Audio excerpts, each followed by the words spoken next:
In today's video, I'm going to teach you how to create a low highlight text effect in Squarespace.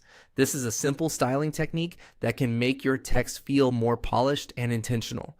Instead of using a full heavy highlight behind your words, a low highlight effect adds a more subtle band of color underneath the text. It's great for emphasizing headings, featured phrases, or short lines you want to stand out without overpowering the rest of the design.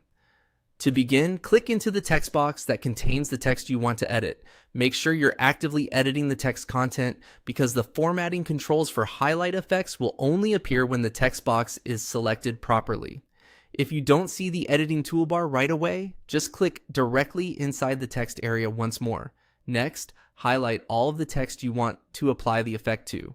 You can do this by dragging your cursor across the text or selecting the full phrase directly inside the text editor.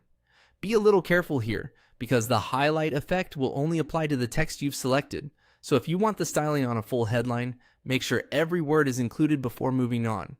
Once the text is selected, click the text highlight option in the formatting toolbar. This is where Squarespace lets you add that colored emphasis behind your text.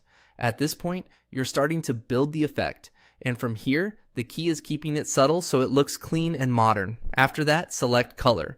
Choose the highlight color you want to use behind the text.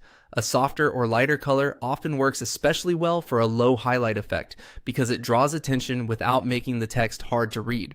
As you pick your color, keep your site's overall branding and contrast in mind so the final result still feels cohesive with the rest of the page. Then adjust the thickness setting.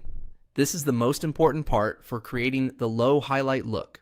Bring the thickness to a lower level so the highlight sits more like a narrow stroke under the text instead of a tall block behind it. Small adjustments can make a big difference, so it helps to move slowly until the effect feels balanced. And that's it. With just a few quick edits, you can create a low highlight text effect in Squarespace that feels stylish, subtle, and easy to read. If you're applying this to headings or featured text, preview the result on the page to make sure it looks the way you want in the full layout.